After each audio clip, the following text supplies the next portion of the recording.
राज से कुछ कहती, राज ने फोन रख दिया और अपनी सर्विस हो रहा है और आप है कि यहाँ चाय पी रहे हैं। तो पहले बताना चाहिए था, हम तो यहाँ अनाउंसमेंट कोच में बैठा ही था कि तभी टीटी ने हरिशंकर को सुना किया घर में जमा करा दीजिएगा, समझे? जिससे ट्रेन धीरे धीरे आगे बढ़ गई। हरिशंकर देरी से चल रही थी। इस कारण हुआ ये कि जो सर पर लेके घूमे हम, हरिशंकर अपने दांत पीसता हुआ अपने पिता का इंतजार कर रही थी। मंजरी की माँ तो उसे जवान होती गई, जिम्मेदारियों ने करवट बदल ली थी। अब मंजरी ने भी तुरंत खाना लगा दिया, पर बार बार उसकी नजर, अरे वो अपना नहीं है, आर्मी वालों का है। खाना था ना? अरे करा तो देते, पर वो बंद होती सोने के लिए चल दिया। पर मंजरी की नजर अभी भी सोचना भी मत, बंद कर अपना ये जासूसी दिमाग। कितनी कमरे में चली गई और बिस्तर पर बैठ उसे खोल पहली फोटो एक आर्मी ऑफिसर की थी और दूसरी कुछ समझ नहीं आ रहा है। मंजरी ने खुद से कहा, आपको मेरी ये डायरी मिलती है तो मैं चाहूंगा कि आप इसे बिना पढ़े ही जाएं।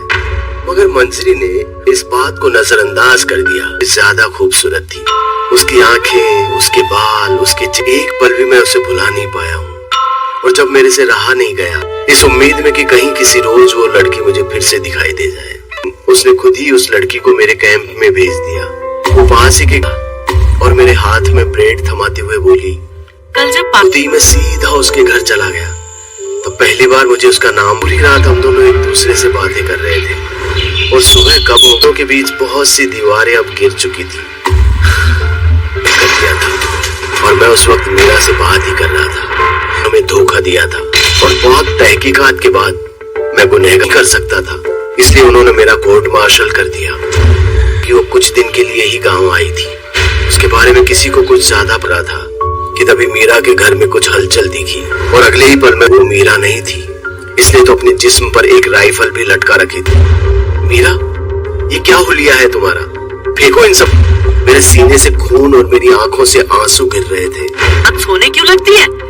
उसका कोई तो मकसद होगा। मेरे दिमाग जबरदस्ती कुछ सुंघाया जिससे मैं बेहोश हो गया था।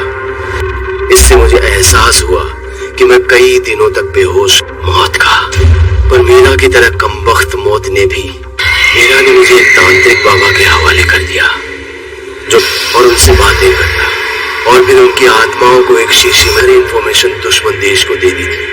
मुझे अगर कुछ चाहिए था दे ही दिया।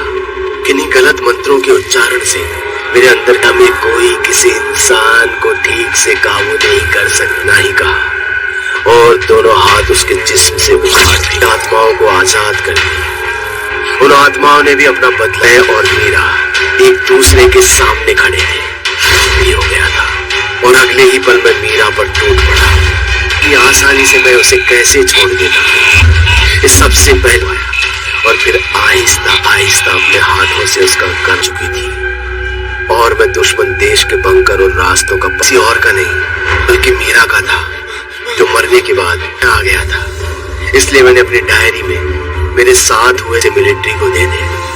राज ने डायरी में बस इतना ही लिखा था, बहुत कुछ चल रहा था, इसलिए उसने लेफ्टिनेंट राज बत्रा का नाम था कि कोऑर्डिनेट आर्मी को मिल चुके थे। प्यार और धोखे कर सारा सामान अटैची में वापस रख दिया और अगले दिन वो अपने पास रख ली थी उसकी फोटो। जिस सच्चे प्यार तो हमारी कहानी अच्छी लगी हो तो लाइक, कमेंट और शेयर जरूर करें। सांस पर अभी है? राज फोन पर बात कर रहा था, पर फोन प्यार तो जिंदा रहेगा। Meera, I love you. Meera Raj से कुछ कहती, राज ने फोन रख दिया और अपनी सर्विस हो रहा है और आप है कि यहाँ चाय पी रहे हैं। तो पहले बताना चाहिए था, हम तो यहाँ अनाउंसमेंट कोच में बैठा ही था कि तभी टीटी ने हरिशंकर को सुना किया घर में जमा करा दीजिएगा, समझे? जिससे ट्रेन धीरे धीरे आगे बढ़ गई। हरिशंकर देरी से चल रही थी। इस कारण हुआ ये कि जो सर पर लेके घूमे हम, हरिशंकर अपने दांत पीसता हुआ अपने पिता का इंतजार कर रही थी। मंजरी की माँ तो उसे जवान होती गई, जिम्मेदारियों ने करवट बदल ली थी। अब मंजरी ने भी तुरंत खाना लगा दिया, पर बार बार उसकी नजर, अरे वो अपना नहीं है, आर्मी वालों का है। खाना था ना? अरे करा तो देते, पर वो बंद होती सोने के लिए चल दिया। पर मंजरी की नजर अभी भी कि सोचना भी मत, बंद कर अपना ये जासूसी दिमाग। कितनी कमरे में चली गई और बिस्तर पर बैठ उसे खोल पहली फोटो एक आर्मी ऑफिसर की थी और दूसरी सामान कुछ समझ नहीं आ रहा है। मंजरी ने खुद से कहा, आपको मेरी ये डायरी मिलती है तो मैं चाहूंगा कि आप इसे बिना पढ़े ही जाएं। मगर मंजरी ने इस बात को नजरअंदाज कर दिया। ज्यादा खूबसूरत थी उसकी आंखें, उसके बाल, उसके एक पल भी मैं उसे भुला नहीं पाया हूँ। और जब मेरे से रहा नहीं गया, इस उम्मीद में कि कहीं किसी रोज वो लड़की मुझे फिर से दिखाई दे जाए, उसने खुद ही उस लड़की को मेरे कैंप में भेज दिया। वो वहां से गया और मेरे हाथ में ब्रेड थमाते हुए बोली, कल जब पार्टी में सीधा उसके घर चला गया। तो पहली बार मुझे उसका नाम, पूरी रात हम दोनों एक दूसरे से बातें कर रहे थे और सुबह कब होठों के बीच बहुत सी दीवारें अब गिर चुकी थी। और मैं उस वक्त मीरा से बात ही कर रहा था। हमें धोखा दिया था और बहुत तहकीकात के बाद मैं गुनहगार कर सकता था, इसलिए उन्होंने मेरा कोर्ट मार्शल कर दिया कि वो कुछ दिन के लिए ही गांव आई थी। उसके बारे में किसी को कुछ ज्यादा पता था कि तभी मीरा के घर में कुछ हलचल दिखी और अगले ही पल में वो मीरा नहीं थी, इसलिए तो अपने जिस्म पर एक राइफल भी लटका रखी थी। मीरा, ये क्या हुलिया है तुम्हारा? फेंको इन सब। मेरे सीने से खून और मेरी आंखों से आंसू गिर रहे थे। अब सोने क्यों लगती है? उसका कोई तो मकसद होगा। मेरे दिमाग जबरदस्ती कुछ सुंघाया जिससे मैं बेहोश हो गया था। इससे मुझे एहसास हुआ कि मैं कई दिनों तक बेहोश मौत का, पर मीरा की तरह कमबख्त मौत ने भी, मीरा ने मुझे एक तांत्रिक बाबा के हवाले कर दिया जो और उनसे बातें करता और फिर उनकी आत्माओं को एक शीशी में इंफॉर्मेशन दुश्मन देश को दे दी थी। मुझे अगर कुछ चाहिए था दे ही दिया।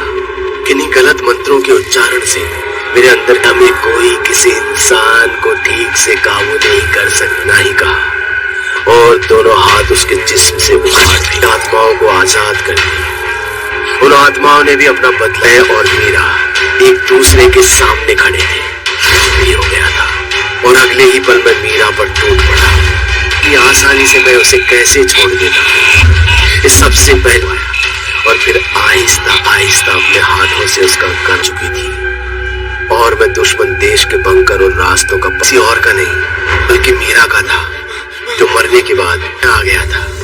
इसलिए मैंने अपनी डायरी में मेरे साथ हुए से मिलिट्री को दे दे। राज ने डायरी में बस इतना ही लिखा था, बहुत कुछ चल रहा था, इसलिए उसने लेफ्टिनेंट राज बत्रा का नाम था कि कोऑर्डिनेट आर्मी को मिल चुके थे। प्यार और धोखे कर सारा सामान अटैची में वापस रख दिया और अगले दिन वो अपने पास रख ली थी उसकी फोटो, जिस सच्चे प्यार। तो हमारी कहानी अच्छी लगी हो तो लाइक, कमेंट और शेयर जरूर करें। सांस पर अभी।